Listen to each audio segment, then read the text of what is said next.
Boys and girls, this is Mr. Manise here again with another super cool video, and in this video I'm going to teach you about conditional probability. So this lesson in our packet, it literally is just this one piece of paper. So this will be a shorter lesson. Again, as always in the probability unit, the math is very simple. A little bit of good news is that for those of you who are good at common sense, you can just look at stuff and say, oh, okay, I know what that's going to be. There's a lot of common sense in this lesson. And of course, there is the technical mathematical side of it. So let's just go ahead and jump right in here. Conditional probability says conditional probability is the probability of an event under the condition that a preceding event has occurred. So what does conditional mean?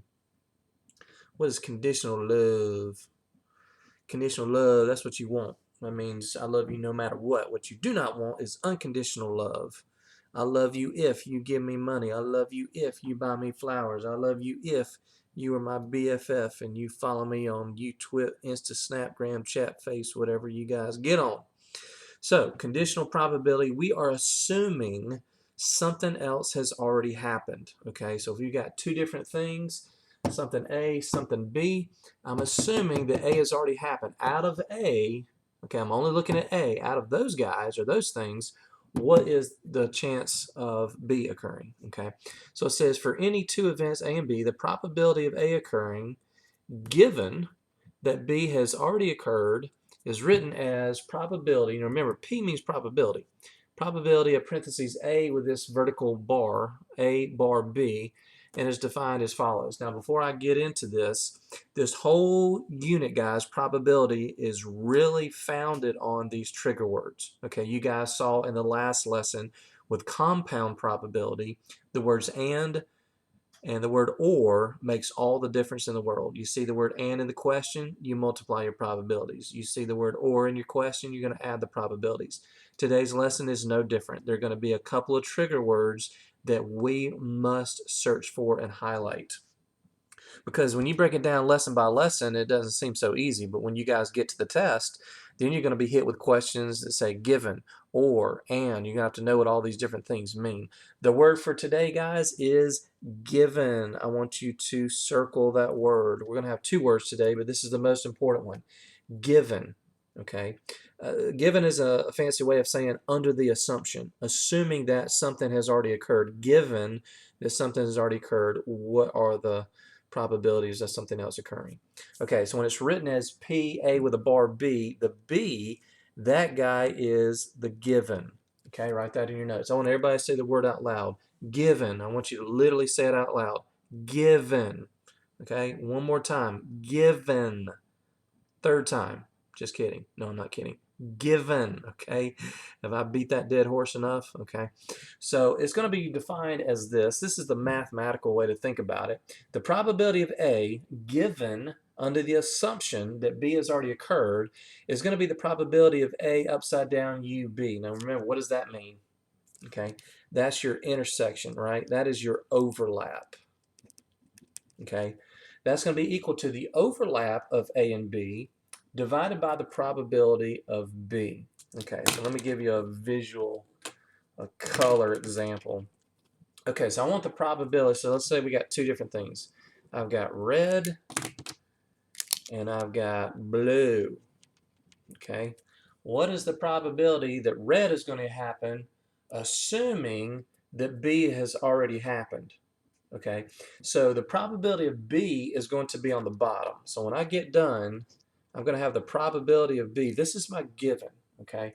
The blue is going to be on the bottom, but I want the probability of A and B. I want the overlap of red and blue. Okay, so let's think about let me give you a little quick little quiz on your primary colors back from your art class. What are the three primary colors? Yellow, red, and blue, right? Your secondary colors are what happens when you mix yellow with red. It gets orange. Yellow and blue make green. What happens when you mix red and blue? That gives you purple. So I will put purple on top. So I don't know, maybe this is a silly way to think about it. The probability of A occurring based on the probability of B is the overlap, the overlap between them over the probability of B. Now, what I want you guys to understand, this is the most important thing right here. If you don't write down anything else in your notes, write this down right here. This is essentially, in layman's terms, I'm going to break it down for you. It's the probability of both things happening divided by the probability of the given. Okay, let me say that one more time. That's the most important thing.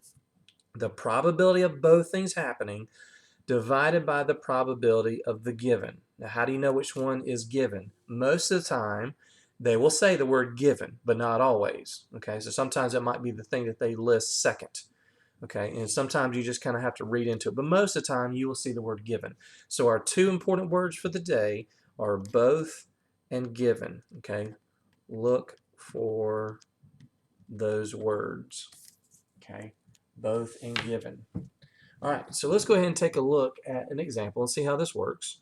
So example number 1 says, in New York State, 48% of teenagers own a skateboard and 39% of teenagers own a skateboard and roller skates. What is the probability that a teenager owns rollerblades? Drum roll. Bam. Given. Okay. Some students might look at this and say, oh, I saw the word and. That means I'm going to multiply my probabilities. No, we're on a completely different planet. Okay. This is not compound probability. These are not two different events that are happening. Okay. This is really not even an event that's happening. I'm just saying we're just trying to figure out, assuming, okay, given that the teenager owns a skateboard. Okay. So this whole lesson comes down to we only care about the given. Write that in your notes. You only care about the given. Out of the given, out of those people, out of those things, what are the percentages that something else is going to happen? So we only care about the students, the teenagers who own a skateboard. Okay, so the given guys will always, always, always go on the bottom. Let me repeat that. The probability of the given will always be in denominator, on the bottom. Where is it? On the bottom. Okay, so usually in these problems, guys, I just write the given on the bottom first. I don't even worry about it, because sometimes there'll be 3 or 4 pieces of information. Just come right out of the gate and just write down that given in the denominator. Okay, so what are the chances that the teenager owns a skateboard? Probability of both over probability of given. All right, I'm going to do the given first. Okay, so who owns a skateboard? What percentage of teenagers own a skateboard? That's this guy back up here. 48% own a skateboard. Okay, so that's what we care about. So the 48%, I'm going to put that on the bottom as a decimal. That is the probability of the given. Out of these 48% people, how many of those own rollerblades and a skateboard? Okay, given that they own a skateboard, how many own rollerblades? Well, that's going to be both, and that's this guy up here. 39% of teenagers own a skateboard and roller skates. Okay, so that 0.39 goes on the top. All right, so I know I'm going slow here, but I really want to make sure you guys understand this concept, because if you understand this one, then the rest of the lesson's easy. All right, 0.39 divided by 0.48.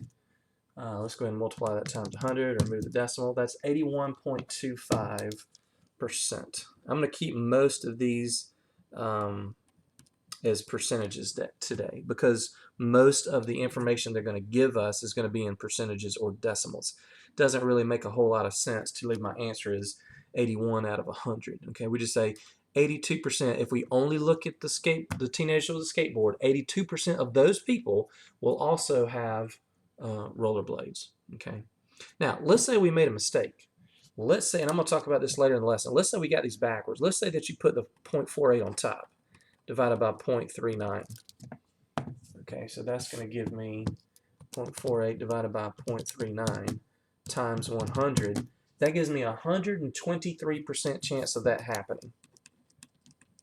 You want to? Guys, with probability, you can never, ever, ever, ever, ever be above 100%, because probability is defined as the number of favorable outcomes over the total. So the total will always be bigger. The denominator will always be bigger. Otherwise, you will have something greater than 1. Okay, so that is just a way to kind of help you remember. Anytime you get, probability over 1, then most of the time that means, hey, maybe I did something wrong there. Okay, let's look at example number 2. In a survey of pet owners, I love pets, 45% own a dog, 27% own a cat, and 12% own both a dog and a cat. Okay, so in the previous problem, we saw the word given.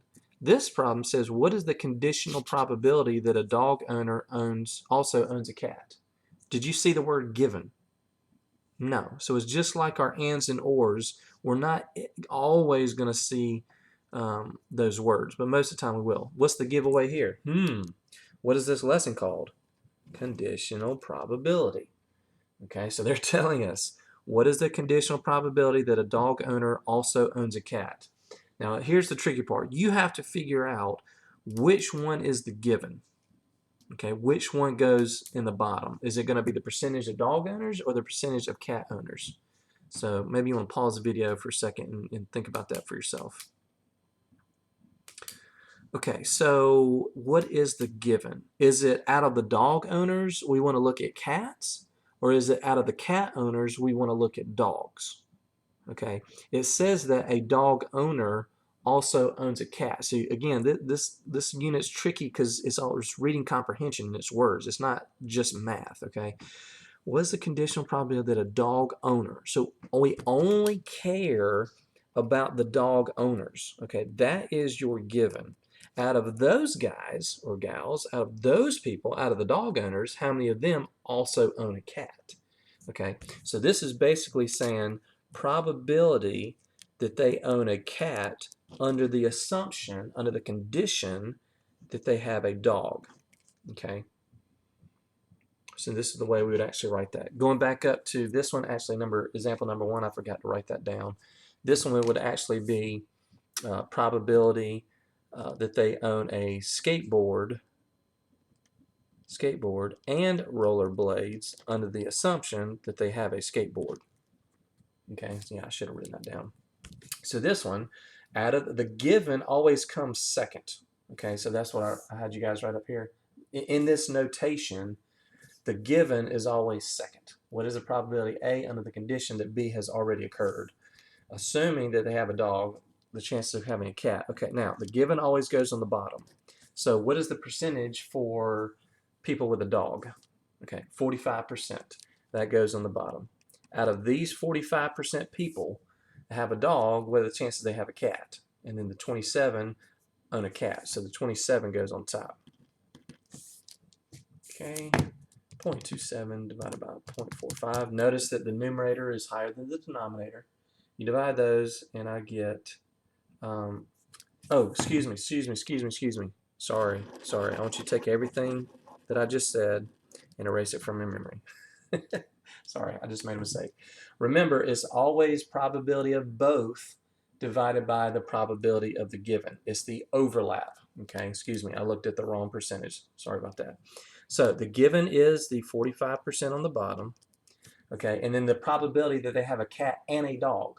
Okay, that's going to be this guy right here. 12% own a dog and a cat. Sorry about that. Looked at the wrong number. 0.12 divided by 0.45 times 100, and that comes out to be 26.7%. Okay, so if we assume they have a dog, there's basically a 1 out of 4 chance that they'll also have a cat. Okay, the next one's the same thing, but it's backwards. What is the conditional probability that a cat owner also owns a dog? Okay, so now the cat owner, now we only care about the cat owners. So that's my given. So this is going to be probability that they have a dog given under the assumption that they are a cat owner. Given goes on the bottom, so cat owner goes on the bottom, so that's 27% own a cat. And then on top is the probability of both things, the overlap, okay, the purple on top. And that's going to be that same 12% number.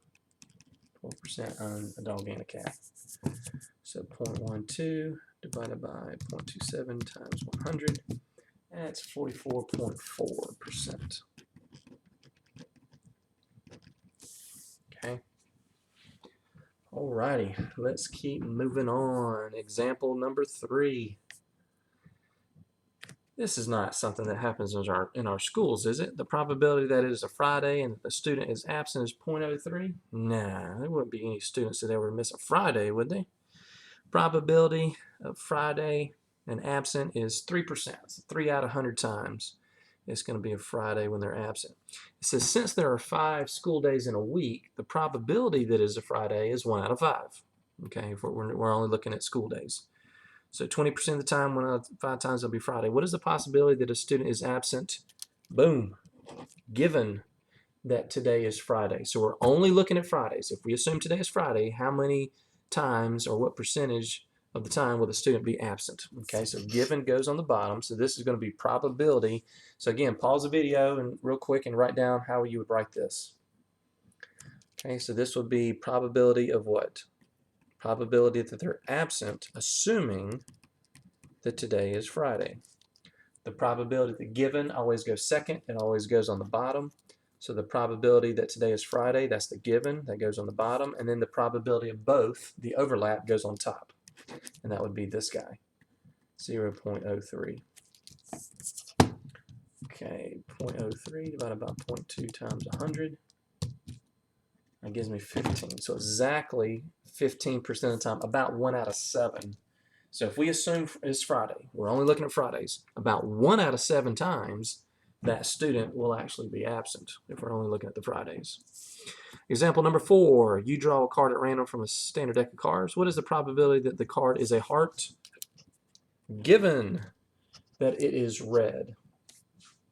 Okay, now this might be one of those that kind of jumps out at the paper. Some of you guys that are very witty and very clever that you can just figure this out without any math. What is the probability that the card is a heart given that it's red? Okay, so probability of a heart under the assumption that it's red. Okay, the red is what we care about. So what is the probability of drawing a card and it being red? Okay, that's 50%. Okay, right? Or one half. Okay, I'm actually going to write it like this, just in case you want to see it written like this. Half of the deck, 26 out of 52 cards, because we might have something where it says, what is the probability that we get an odd card or something? You might not immediately know what that percentage is off the top of your head. So I'm just going to keep this out of 52 cards. So 26 out of 52 are red. Okay, and then what's the probability that it's going to be a heart? Okay, how many hearts are in the deck? That's a fourth of the deck, so we're basically 13 out of 52 are a heart. Okay, now when I do this, I'm going to multiply by the reciprocal. 13 over 52, when you divide a fraction by a fraction, I'm going to multiply by the reciprocal. Those cancel. Or you can just look up here and just cancel those immediately. And I'm going to be left with 13 over 26, which is exactly 1/2, or 50%. Okay, now, again, I always want to stop and ask myself, does my answer make sense? Well, let's look at a deck of cards here. I love cards. Hopefully you guys took my advice and played some cards, or playing some cards over the weekend. Okay, given that it's red. So we don't care about the black cards. We're only caring about the red cards. Out of all these red cards, I'm only looking at red cards. I'm not going to get them all out. But if I'm only looking at red cards, what are the chances that it's going to be a heart? Well, I have hearts and diamonds, right? Half of them are hearts and half of them are diamonds. So doesn't it make sense that my answer is 50%? Some of y'all should have been able to look at that and say, well, out of the red cards, half of them are hearts and half of them are diamonds. Okay, and this is just a math that backs up, which you might have immediately been able to figure out. B says, what is the probability that the card is red given that it is a heart? Okay, so this is kind of going backwards. What is the probability that it is a red card under the assumption given that it's a heart? Okay, well, there's my given. So the given goes on the bottom. Write this over here. Given goes on the bottom. The chances of it being a heart, again, is 1 out of 4, or 13 out of 52. The chances of it being red are 50%, so that's 26 out of 52. Okay, and then those cancel, and I'm left with 26 over 13, which is 2. 200%. See, what had happened was I thought we said that the probability couldn't be above 100%, and that's true. So here is the lowdown on this problem. If you have a conditional probability like this, where the denominator is greater than the numerator, you will always get a probability over 100%. Now, in this case, we say that you can't ever be over 100%, but let's think about this logically. We're only looking at the hearts. I'm only looking at these cards. If I'm only looking at the hearts, if we assume, given that it's a heart, what's the chance it's going to be red? That's 100%, right? So that's something that you can just use common sense and say, wait a minute. If it's a heart, I know it has to be red, okay? So, again, if we were to write this as percentages with a heart on the bottom, that's a 25% chance of a heart on bottom, 50% chance of a heart on top, a red card on top. The denominator is smaller than the numerator, so you're going to get something greater than 1 or greater than 100%. In that case, we just say it's 100%. There's a 100% chance it's going to be red if we only care about the hearts. Okay, so my actual answer would be 100%, not 200%. Okay. All right, number 5. What is the probability that the spinner below lands on a 2, given that it lands on an even number? Okay. So probability of a 2, given that we land on an even number. Okay, given goes on the bottom. What are the chances that we land on an even number out of 8? Okay, that's going to be 4 of them, right? Half of them. 4 out of 8 will be even. What are the chances that it's going to be both a 2 and an even? Okay, what is the overlap? Okay, so how many of them are both 2 and even? Okay, how many of those do we have? Okay, we only have one of those, right? Only the 2 is even. Okay, so there's a 1 out of 8 chance that is both 2 and even over the half chance that it's even, and the 8's cancel, and that leaves me with 1/4, or 25%. Okay, let's think about that for just a minute. If we assume that it's even, okay, then we're only looking at 2, 4, 6, 8. We're only looking at those 4 guys. Out of those 4 guys, if we assume that it's even, what are the chances that it's a 2? Well, that's 1 out of 4 of those guys, 25% chance. Okay. All right, number 6, home stretch here, and these last 2, a little bit tricky.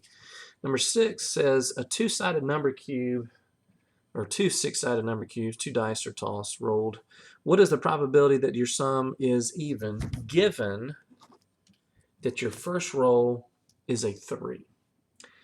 Okay, we are actually not going to be able to do regular math on this problem because we're talking about combinations of different things. When I roll 2 dice, that's not really going to be the same thing as spinning a wheel. Okay, spinning a wheel, whereas you could roll 2 dice and say, what's the probability of getting a sum of 9 or a sum of 8? Well, you can't just do straight math because there are multiple combinations to get a sum of 8. I can get a 6 and a 2. I can get a 3 and a 5. I can get 2 4s or whatever. So this is a little bit different than just spinning a wheel or pulling a card out of the deck. So something like this, guys, we're actually going to have to write out the different combinations. Okay, so still we have probability that we have an even sum under the assumption that we roll a 3. Okay, we need to list out all the combinations. So if I've got 2 dice and we assume that the first roll is a 3, then I could have a 3 and a 1, I could have a 3 and a 2, I could have a 3 and a 3, 3 and a 4, 3 and a 5, and 3 and a 6. Okay, so out of these possibilities, assuming the first guy is a 3, what are the chances that we're going to get an even sum? Well, obviously half of them are even. So my answer is 1/2 or 50%. Okay, now watch what happens if you were to try to do math on this. Okay, so normally we'd say, okay, the given goes on the bottom. What are the chances of rolling a 3? That's going to be 1 out of 6, and then the chance of being even would be a 1 out of 2. Okay, and then when you multiply by the reciprocal, I got 1/2 times 6 over 1. That equals 6 over 2, which is 3, which equals 300%, which equals 100%. So if we do the math on this one, we're saying, oh, if we assume that we roll a 3, then 100% of the time we're going to get an even sum. Well, obviously that's not a case. That's not the case, because I can roll a 3 and a 4, and that's an odd sum. I can roll a 3 and a 1 and a 3 and a 3. Okay, so sometimes when we're rolling dice and we got different possible combinations, we can't necessarily use this formula. Okay, so just keep that in mind. That's going to be pretty rare. But when you see rolling 2 dice, that needs to be a red flag. Wait a minute. I might need to write out all these different combinations. Okay. Number 7 is your Mr. Money's challenging problem for the day. So this will be a pretty short video and we'll be done. So this is a little tricky, guys. So big old pat on the back if you get this one right. So I would like for you guys to pause the video and see if you can find the answer to this one. Did you pause the video? What did you find? Okay, so fire drill will begin between 8:30 and 3:30. We have a math test from 2:05 to 3 o'clock. If the fire drill is in the afternoon, what is the probability that it will start during the test? Do you see the word given? Do you see the word both? No, we do not. So that's one reason why this is a little bit tricky. But is the given in there? Yes, it is. If the given is in there, pause the video. Where would the word given go? Where would you actually put it in a sentence? You would put it right here. Given, oh no, given that the fire drill is in the afternoon, assuming it's in the afternoon, what is the probability that will start during the test? Okay, so I want probability of during test under the assumption given that it's afternoon.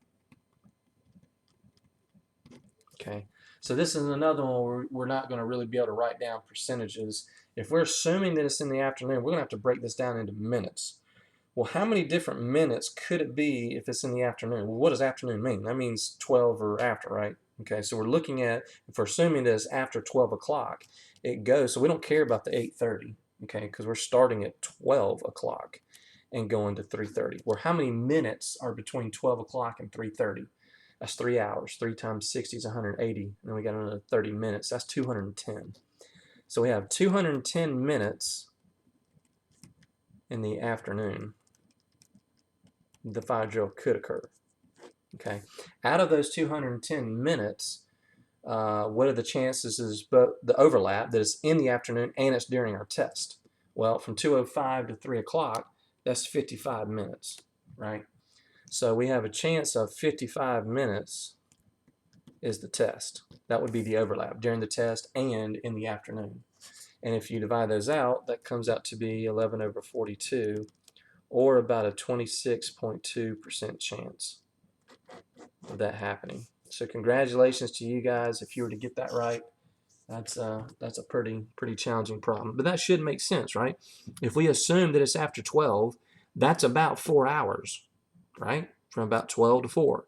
And then 55 minutes or an hour of that is during the test. So 1 out of 4 hours, that would be about 25% chance. And it's slightly off because that's not exactly an hour and that's not exactly 4 hours. All right, so hope you guys enjoyed that conditional probability, and we will see you on the next one.